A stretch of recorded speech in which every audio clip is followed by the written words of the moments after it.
오늘 우리가 나눌 하나님의 말씀은 마태복음 16장 1절에서 12절 말씀까지입니다. 하나님의 말씀을 봉독해 올립니다. 바리새인과 사두개인들이 와서 예수를 시험하여 하늘로부터 오는 표적 보이기를 청하니 예수께서 대답하여 이르시되 너희가 저녁에 하늘이 붉으면 날이 좋겠다 하고 아침에 하늘이 붉고 흐리면 오늘은 날이 굳겠다 하나니 너희가 날씨는 분별할 줄 알면서 시대의 표적은 분별할 수 없느냐. 악하고 음란한 세대가 표적을 구하나 요나의 표적밖에는 보여줄 표적이 없느니라 하시고 그들을 떠나 가시니라.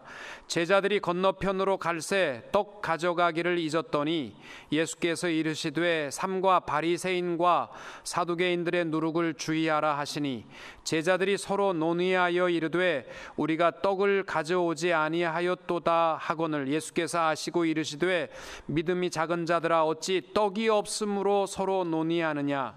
너희가 아직도 깨닫지 못하느냐. 떡 5개로 5,000명을 먹이고 주운 것이 몇 바구니며 떡 7개로 4,000명을 먹이고 주운 것이 몇 강줄이었는지를 기억하지 못하느냐. 어찌 내 말한 것이 떡에 관함이 아닌 줄을 깨닫지 못하느냐. 오직 바리새인과 사두개인들의 누룩을 주의하라 하시니 그제서야 제자들이 떡의 누룩이 아니요 바리새인과 사두개인들의 교훈을 삼가라고 말씀하신 줄을 깨달으니라. 아멘. 오늘의 말씀의 제목은 고정관념을 깨뜨리라 라는 것입니다. 요즘은 참 불신의 시대입니다.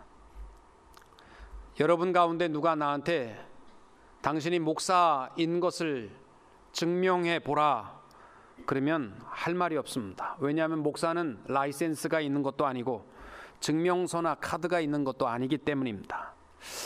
대학을 다니고 신학교 3년을 다니고 총회 목사 학력고시와 노예의 목사 안수고시를 치르고 목사 안수식을 행함으로 목사가 되는데요, 무슨 시민권자처럼 무슨 목사 안수 증명서를 주는 것도 없습니다. 제가 1989년도에 목사 안수를 받았으니까 29년이 되어갑니다. 때로는 내가 목사라는 것을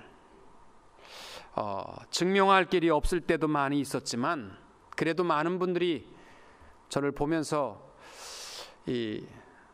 혹시 목사님 아니세요? 꼭 목사님처럼 생기셨어요. 그렇게 얘기하면 굉장히 기분이 좋습니다. 그래서 저한테 항상 목사님은 참 목사님 같이 생기셨어요. 그렇게 얘기하시면 좋습니다. 언젠가 제가 친구 목사님들하고 밥을 먹으러 갔는데 밥값을 누가 내느냐. 그래서 제가 아이디어를 하나 냈습니다. 다 목사들이니까 음식 서브하는 분에게 이 중에서 목사가 있는데 목사를 한번 알아맞혀 봐라. 그래서 목사답게 생긴 사람이 밥 사자. 그렇게 해서 식사를 다 하고 불러서 물어봤습니다. 목사다운 사람이 누구냐. 그랬더니 한 사람을 쳐다보더니 그 사람은 시꺼멓고 좀 등치가 커요. 아저씨는 쌀집 아저씨처럼 생겼어요. 그렇게 얘기를 하더라고요. 그리고 나를 보더니 전 항상 머리가 이렇게 깍두기 머리 아닙니까? 그러니까 착 쳐다보더니 아저씨는 조폭두목? 저한테 조폭두목이라고 그러더라고요. 이 잘생긴 사람을. 그래서 조금 기분은 나빴는데 한 사람 제 친구 목사한테 아유 당신은 딱 목사님이시네. 생긴 것도 딱 목사님이시고 목사님이시라고. 그래서 그 친구가 밥을 기쁨으로 냈고 저는 공짜 밥을 먹었습니다마는 제가 스스로 반성하고 좀 목사답게 행동해야 되겠다 이런 생각을 했습니다. 오늘 본문에 보면 예수님께서 벳세다 광야에서 5,000명을 먹이시기도 했고 폭풍을 잔잔케도 하셨고 찾아오는 귀신들 또 환자들 다 고쳐주시고 귀머거리와 소경된 자와 손 마른 자와 죽은 자까지도 살려주셨습니다. 그럼에도 불구하고 바리새인들과 사두개인들이 와서 하는 말이 뭐냐면 당신이 메시아이면 증명서 좀 내놓아라. 증명서가 없으면 뭔가 좀 증명을 한번 해봐라. 그렇게 요청을 하고 있습니다. 지금까지 보여준 것들은 다 사람이 할 수 있는 것들이고 당신이 메시아 거들랑 하늘의 표적을 좀 보여달라. 여기서 말하는 이 하늘의 표적이라는 말은 뭐냐면 갑자기 하늘에서 불벼락이 떨어진다든지 어마어마한 벼락이 쳐서 로마 군인들을 한꺼번에 몰살시킨다든지 뭐 만화와 같은 그러한 표적을 보여달라는 것입니다. 그래서 당신이 메시아면 메시아임을 증명해 보라. 그러니까 예수님께서 더 말할 것도 없고 대답할 것도 없이 악하고 음란한 세대가 표적을 구하나 요나의 표적밖에는 보여줄 표적이 없느니라. 그리고 그들을 떠나셨습니다. 그리고 제자들과 함께 갈릴리 지방으로 가셔서 제자들에게 삼가 바리새인들과 사두개인들의 누룩을 조심하라. 그렇게 얘기했더니 제자들은 온통 생각이 먹을 것 떡에만 가 있었기 때문에 배가 고프고 주님 우리 떡 갖고 있는 거 없는데요. 주님이 말씀하는 그 의미를 깨달을 수가 없었던 이유가 뭐냐면 온통 그 생각은 풍요로운 떡에 관심이 가득했기 때문입니다. 여러분 오늘 말씀해 보면은 바리새인들도 사두개인들도 제자들도 주님이 말씀해도 알아듣지 못하고 주님의 메시아됨을 깨닫지 못하는 이유는 딱 하나입니다. 마음이 다 굳어 있기 때문에, 자기 나름대로 생각이 다 세워져 있기 때문에 고정관념은 메시아됨을 깨닫지 못했고 주님이 하시는 하나님의 말씀을 깨닫지 못했습니다.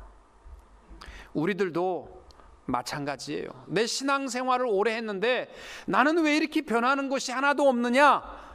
가만히 생각해 보세요. 우리 마음에 굳어버린 마음들이 있어요.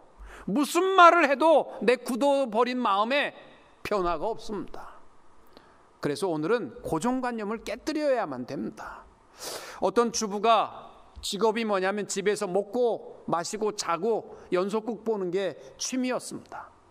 근데 자기도 좀 인생이 변하고 좀 배우는 인생이 됐으면 좋겠다. 그래가지고 서예 학원을 가서 붓글씨를 배운 거예요. 열심히 배워서 드디어 작품을 만들어서 안방에다 딱 걸어놓은 거예요. 남편이 보니까 이렇게 쓰여 있었습니다. 신월 현수 무인하고 화월화요 사수목이요 양토일이라. 그 남편이 보니까 이게 무슨 말인지 알아들을 길이 없는 거예요. 그래서 아무리 해석해도 못하니까 아내한테 여보 당신의 작품에 대해서 좀 설명 좀 해달라고. 그랬더니 아내가 말합니다. 이거 간단하다. 신세계백화점은 월요일날 사람이 없어 문 닫아. 현대백화점은 수요일날 문 닫고, 월요일 화요일 드라마는 화랑이 월요일 화요일 드라마고, 또 사임당이 수요일 목요일 드라마고, 월계수 양복점이 토요일날 일요일 드라마라. 이 깊은 뜻을 어떻게 알 수 있겠습니까? 온통 관심이 땅의 것에 가득하면요 뭘 배워도 다 거기에 연관돼서 무의미한 것입니다. 사랑하는 성도 여러분, 오늘 웃는 얘기를 제가 했습니다마는 우리 영적으로 굳어버린 마음은요 주님의 주님 되심을 발견할 수 없습니다. 그리고 우리의 굳어버린 마음은요 하나님의 말씀으로 들을 길이 없어요. 다 내가 옳습니다.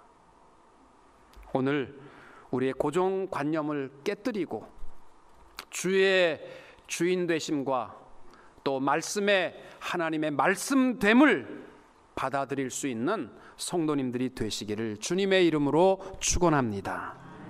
제일 먼저 예수님께서는 요나의 표적밖에 보일 것이 없다라고 했습니다. 바리새인들과 사두개인들은요 오늘날로 말하면 정적입니다. 하나는 탄핵해야 된다는 파고요, 하나는 탄핵하면 절대로 안 된다는 파가 사두개인과 바리새인들입니다. 이 두 세력이 어떤 세력? 바리새인들은요 철저히 율법 613가지를 지켜야만 한다라는 전통주의예요. 사두개인들은요 철저하게 시대에 맞춰 있는 합리주의자들입니다. 손해보는 일은 안 하고 바리새인들은 영혼도 믿고 천사도 믿고 부활도 믿지만 사두개인들은 영혼도 천사도 부활도 믿지 않는 사람들이에요. 섞일래야 섞일 수 없는 사람들이요, 예수의 메시아됨이 아니다라는 것을 증명하기 위해서 딱 야합합니다. 극단적이지만 서로 야합해서 예수를 공격합니다. 기독교 역사에도 보면요, 성경적인 신앙은 변함이 없습니다.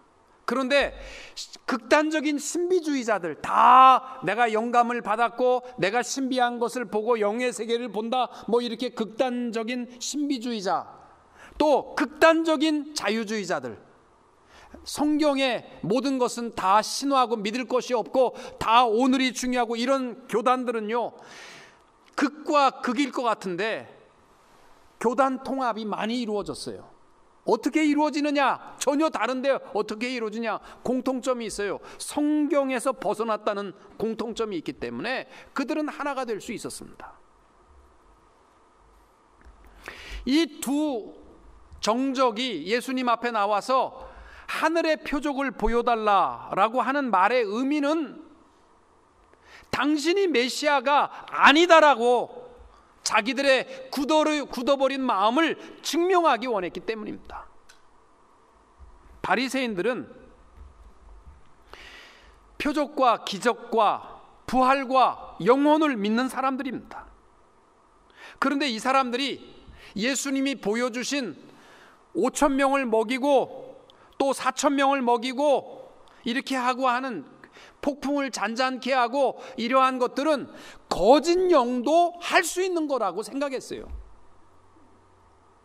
그러다 보니까 주님 앞에 나와서 당신은 메시아가 아니고 거짓 영이기 때문에 하늘의 표적, 태양을 뒤로 거꾸로 한다든지 마른 하늘에 벼락이 친다든지 뭐 이러한 상상할 수 없는 표적을 좀 보여보라. 할 수 없지. 그러니까 내 말이 맞지, 당신 메시아 아니잖아, 그걸 요청하는 겁니다. 사두개인들은 철저히 기사와 표적을 믿지 않는 사람들입니다. 예수님이 병 고쳤다는 거 웃기고 있네. 병이 나갈 때 딱 기도하니까 나았겠지. 폭풍이 잔잔케 돼, 폭풍이 불다가 잔잔하게 되는 순간에 잔잔하라 그래서 잔잔케 됐겠지. 이 사람들은 다 이성주의이기 때문에 하나도 믿지 않는데, 하늘의 표적을 보이라는 말은 뭐냐면 당신 메시아 아니잖아, 이거 증명하기 원했던 거예요. 이 굳어진 마음, 그렇게 굳어버린 마음은요 주님이 뭘 하든지 받아들일 수 없기 때문에 4절에 보면 이렇게 말씀해요. 악하고 음란한 세대가 표적을 구하나 요나의 표적밖에는 보여줄 표적이 없느니라 하시고 그들을 떠나가시니라. 이 말은 뭐냐면 말해봐야 입만 아프다는 거예요. 그래서 마태복음 16장에서 마지막으로 바리새인들과 함께 서로 대화를 하시고 그 다음에는요 떠나셨습니다. 그 다음 그들과 대화하지 않으십니다. 왜요? 굳어버린 마음은요 무슨 말을 해도 듣지 않기 때문이에요. 스티븐 코비라는 분이 쓴 책 가운데에 성공하는 사람들의 7가지 습관이라는 책이 있습니다. 그 책에 인생을 성공하려면 우리의 굳어버린 고정관념을 좀 바꿔야 되지 않으면, 뒤집지 않으면 성공하는 인생이 될 수 없다라고 얘기합니다. 그분이 그 이야기를 하면서 중요한 예로 든 이야기가 이겁니다. 어느 여자분이 비행기를 타려고 하는데 시간이 공항에서 남은 거예요. 그래서 남는 시간 동안에 책을 좀 읽어야 되겠다. 그래서 공항 안에 있는 서점에서 책 한 권을 사고 쿠키를 하나 샀습니다. 책을 읽으면서 쿠키를 먹어야지.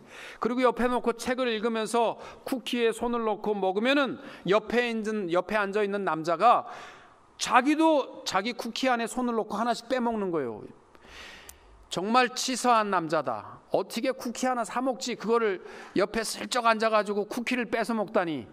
그런데 또 자존심에 쿠키 먹는다고 또 소리치면은 자기 또 너무 속 좁은 것 같아서 먹는 그 쿠키 먹는 사람을 말도 못하고 한번 째려보고 그 다음에 쿠키를 먹는데 또 하나 빼먹는 거예요. 하나 먹으면 또 하나 먹고 하나 먹으면 또 하나 먹고 별 미친놈이 다 있다고 생각을 하면서 마지막 남은 거를 자기가 먹으려고 했더니 이 남자가 쏙 집어가는 거예요. 정말 화가 나가지고 있는데 이 남자가 쿠키를 반을 딱 자르더니 자기를 반을 주고 먹더니 이 남자가 비행기 시간이 돼갖고 인사를 하고 먼저 떠났습니다. 어떻게 저렇게 생긴 인간이 다 있을까? 세상에 어떻게 저런 인간이 있나? 그래가지고 자기도 그것도 한번 물어볼 겸해서 가방을 열고 책을 누르고 보니까 자기가 샀던 쿠키는 그 안에 그대로 있는 거예요. 그리고 이때까지 자기가 욕하고 먹었는데 보니까 자기가 그 남자 쿠키에다 손 놓고 계속 먹은 거였어요. 사람이요, 자기 굳어버리면 다 자기가 오르니까 욕만 하는 거예요. 이놈이 나쁜 놈, 미친놈, 별놈 하면서 욕 다 하고 있는 거예요. 우리의 굳어버린 마음이 깨져야 됩니다. 그래야 십자가의 사랑을 깨달을 수 있습니다. 예수님께서 그 굳어버린 마음에 주실 말씀은 요나의 표적밖에 없다, 이렇게 말씀하세요. 요나의 표적이 뭡니까? 우리 예수님께서 요나의 표적밖에 보일 것이 없다라고 대답한 것이 두 번 있습니다. 마태복음 12장에 보면은 한 번 대답하셔. 그걸 가지고 우리가 작년 10월 23일에 제가 요나의 표적이란 제목을 가지고 설교를 했었습니다. 그리고 오늘 본문에서 바리새인과 사두개인들을 향하여 요나의 표적밖에 보일 것이 없다라고 했는데, 요나의 표적이 뭐냐면요, 주전 9세기경 하나님께서 요나 선지자에게 아수르의 수도인 니느웨 성에 가서 하나님의 임박한 진노와 심판을 선포하라, 그렇게 명령했습니다.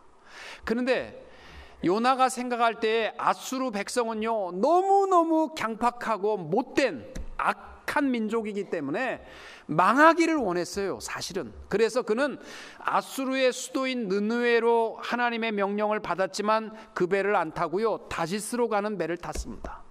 가는 길에 풍랑을 만나서 요나는 바다에 던지움을 당하고 하나님께서 예비하신 물고기 뱃속에 3일이 있다가 회개하고 물고기가 육지에 토했는데 그것이 니느웨 땅이었습니다. 요나가 할 수 없이 니느웨에서 회개를 외치는데, 회개하지 않기 원하는 마음에다가 회개를 외쳐야 되니까 얼마나 열심히 외쳤겠어요. 건성건성했겠죠. 들리든지 말든지 이놈의 자식들 회개하라, 하나님 이제 심판한다, 이 나쁜 놈들 회개 안 하면 니들 손해다 이 자식들아, 그러면서 쭝얼쭝얼대면서 갔을 텐데요, 이 말씀을 듣고 니느웨 성이 발칵 뒤집어진 거예요. 우리 망한다. 그래고 왕부터 모든 백성들이요 다 굵은 베옷을 입고 제우에 앉아가지고 하나님 앞에 회개하면서 금식하며 회개하는 역사가 일어났어요. 이 요나의 표적이 의미하는 것은 중요한 의미가 두 가지입니다. 첫째는 요나가 물고기 뱃속에 들어갔다가 3일 만에 살아난 이 역사, 예수님께서 앞으로 보여주실 십자가의 대속적 죽음과 부활에 대한 것이 우리에게 보여줄 표적 중에 표적이라는 사실. 여러분, 다른 기적은 다 믿어도 예수님의 죽음과 대속적 죽음과 부활을 믿지 못하신다면 아무 소용없어요. 내 삶 속에 다른 기적은 다 있어도 예수 그리스도의 대속적 죽음과 부활이 없으면 나는 아무것도 아닙니다. 다른 것은, 기적은 체험하지 못하도 내 인생에 나를 위해서 이 땅 위에 오셔서 십자가에 죽으셨고 3일 만에 부활하신 예수님의 요나의 이 3일의 기적이, 표적이 우리 가운데 믿음으로 고백될 수 있게 되시기를 축복합니다. 이것이 굳은 마음의 최고의 축복의 표적인 줄로 믿습니다. 또 하나가 뭐냐면 말씀의 능력이에요. 여러분, 우리가 본다고 우리가 뒤집어지는지 아세요? 아닙니다. 우리는 말씀으로 뒤집어지게 돼 있어요. 요나가 가서 건성건성 외쳤지만요, 니느웨 성이 발칵 뒤집어졌잖아요. 우리 주위에 보면 저 사람이 예수 믿겠나, 저런 나쁜 사람이 있는데 그 사람한테요 내가 암만 착한 일을 해도요 변화 없어요. 변화의 능력은 딱 하나입니다. 뭐요? 말씀이에요. 말씀. 하나님의 말씀이 뿌려지게 될 때 그 심령의 변화를 이루게 되는 줄로 믿습니다. 여러분, 오늘 내 마음은, 굳어버린 마음이 바리새인과 같은 마음은 아닌가 한번 생각해 보세요. 철저히 신앙생활 한다고 나는 하고, 새벽 예배부터 기도도 많이 하고 성경도 많이 보고, 그러다 보니까 하지 않는 사람들에 대해서 비판하는 것이 익숙해져 있다면 여러분, 바리새인적인 마음이 굳어 있는 것입니다. 이 사람은 이래서 안 되고, 저 사람은 저래서 권사, 무슨 권사, 저 사람은 저래서 집사는 무슨 집사. 이러한 마음이라면 여러분, 바리새인적인 굳은 마음을 가지고 있는 겁니다. 여러분, 저는 그래요. 하나님의 말씀의 역사가 있는 마음은요, 비판하면 안 됩니다. 비판을 받지 아니하려거든 비판하지 말라, 예수님의 말씀인데, 무슨 일이 있어도요 좀 비난하지 마세요. 사람은 다 약점이 있어요. 바리새인적인 마음을 가지고 비난하고 비판하려고 하지 마세요. 비판할수록 여러분 마음이 얼마나 단단한지를 증명하는 겁니다. 나만 옳다, 그럴 때 비난해요. 저는 목회를 하면서 제가 깨달은 것이 있어요. 좀 못된 사람이 있어도요, 하나님이 날 볼 때는 내가 더 못됐는데, 이 마음 가지면요 비판할 거 하나도 없어요. 또 사두개인적인 굳은 마음은 없는가? 철저한 현시주의자들, 뭐 일을 맡기면 절대 안 하려고 그래. 손해보는 일은 절대 안 하려고 그래. 그러면서 따질 건 다 따지고 먹을 건 다 먹고 절대 손해 안 보려고 하는 사람들은요, 사두개인적인 굳은 마음입니다. 좀 예수 믿는 사람들은 희생할 줄 알아야 돼요.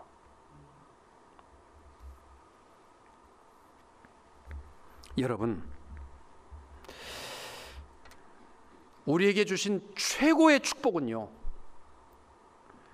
내 죄를 위해서 십자가에 죽으신 십자가의 사건과 3일 만에 부활하셨다라는 부활의 첫 열매의 축복이 내 마음에 믿어졌으면 이것보다 더 큰 축복이 없습니다. 고린도전서 1장 22절, 유대인은 표적을 구하고 헬라인은 지혜를 찾으나 우리는 십자가에 못 박힌 그리스도를 전하니. 뭐 지혜로운 멋있는 강의, 뭐 대단한 능력 표적, 이거 아무것도 아니라는 거예요. 우리는 십자가에 못 박힌 그리스도를 전하니 유대인에게는 거리끼는 것이요 이방인에는 미련한 것이로되 오직 부르심을 받은 자들에게는 유대인이나 헬라인이나 그리스도는 하나님의 능력이요 하나님의 지혜니라. 아멘. 여러분, 이번 주는 우리나라를 위해서 특별히 기도 많이 하셔야 됩니다.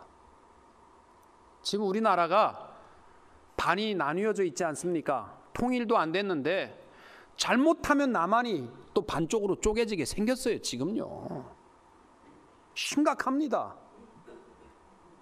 진짜 정치하는 사람들 나쁜 사람들이에요. 백성들의 마음을 둘로 잘라놨어요.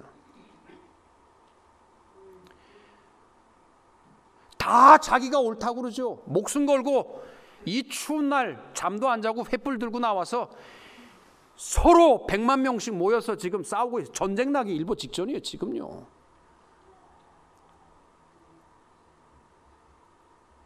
내가 옳고 저놈들은 다 빨갱이들이고 나쁜 놈들이고, 나만 애국자고 저놈들은 전부 나쁜 놈들이고. 왜요? 뭐 옳은 진리가 있어서가 아니에요. 다 내 마음이 굳었기 때문에. 나만 옳고 나머지는 다 나쁜 놈들. 이것보다 위험한 마음은 없습니다. 정치하는 사람들도, 법조인들도 헌법에서 권위를 가지고 판결하면 순종해야죠. 안 한대? 다 안 한대.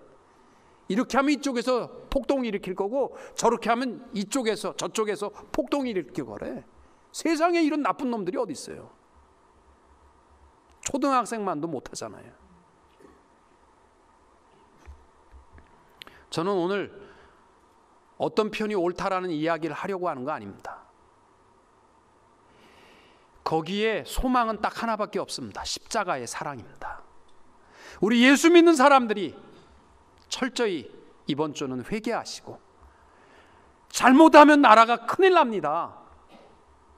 기도할 수 있는, 그리고 십자가의 사랑으로 서로 화해할 수 있는 우리 민족이 될 수 있도록 기도하게 되시기를 바랍니다.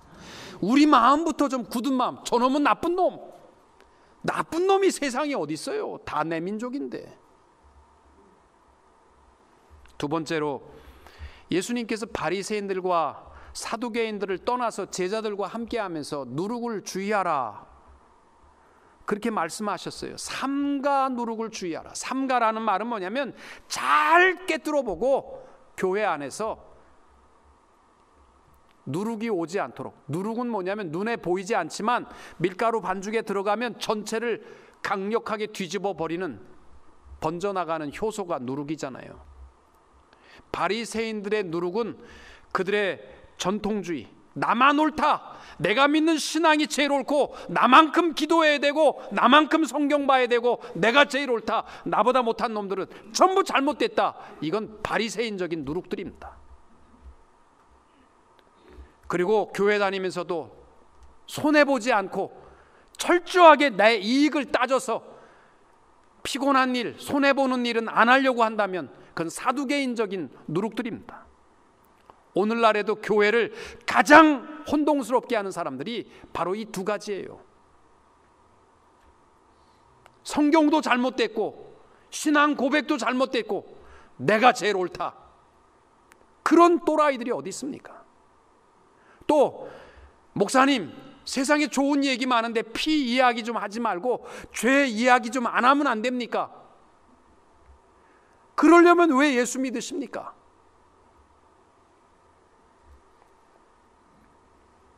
예수님께서 누룩을 조심하라고 했더니 제자들은 우리 떡 안 갖고 왔어요.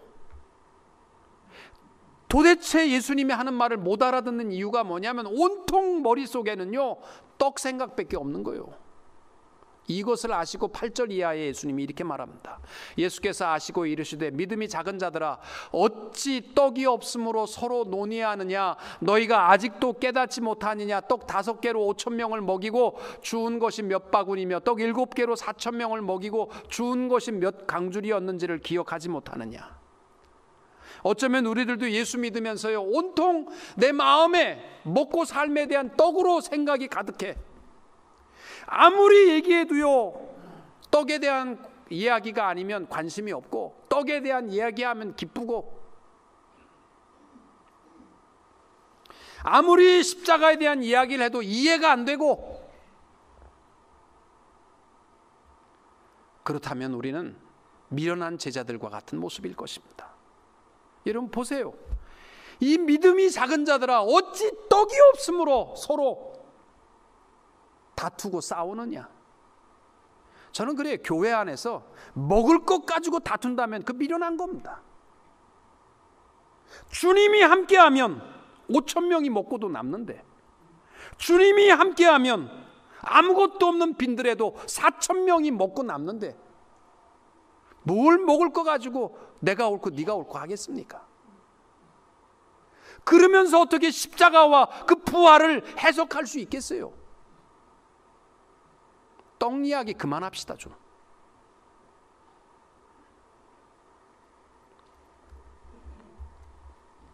교회의 봉사는요 물질이 아니고 사랑입니다. 톨스토이의 사람은 무엇으로 사는가라는 책이 있어요. 그 이야기는 이렇습니다. 예루살렘에서 멀지 않는 동네에 두 형제가 살았습니다. 형은 아파나시고 동생은 요한입니다.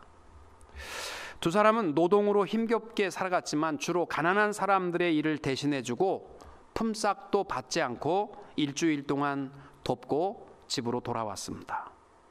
두 형제는 열심히 노동하고 토요일이면 집으로 돌아와서 만났고 주일이면 신앙생활을 잘 감당하고 기도 이야기, 봉사하는 이야기를 나누고 또 월요일이면 각자 일터로 나갔습니다. 하루는 형 아파나 씨가 동생하고 이제 헤어지면서 잘 가, 그리고 건강해야 돼, 그리고 동생하고 헤어지는데 동생이 가다 말고 이렇게 뭘 쳐다보더니 그냥 도망가는 거예요. 동생이 왜 저럴까? 그래가지고 형이 가서 이렇게 보니까 거기에 금은 보화로 가득한 거예요. 동생이 그걸 보고 도망간 거예요. 그리고 아파나 씨가 이걸 가져다가 마을로 내려가서 팔아서 집 세 채를 샀습니다. 하나는 과부와 고아를 위해서 샀고, 또 하나는 병자와 불구자를 위해서 샀고, 또 하나는 순례자들과 가난한 자들이 오고 가면서 잘 수 있도록 집 세 채를 샀습니다. 그랬더니 동네 사람들이요, 형 아파나 씨를 무지하게 칭찬하는 거예요. 그 형이 토요일이면 집으로 돌아가댔는데 너무너무 자기를 이렇게 존경하고 대접하니까 집에 가기가 싫어졌습니다. 그래도 토요일이니까 다시 허름한 옷으로 갈아입고 동생을 만나러 가려고 하는데 천사가 길을 막았습니다. 못 가게 하는 거예요. 왜요?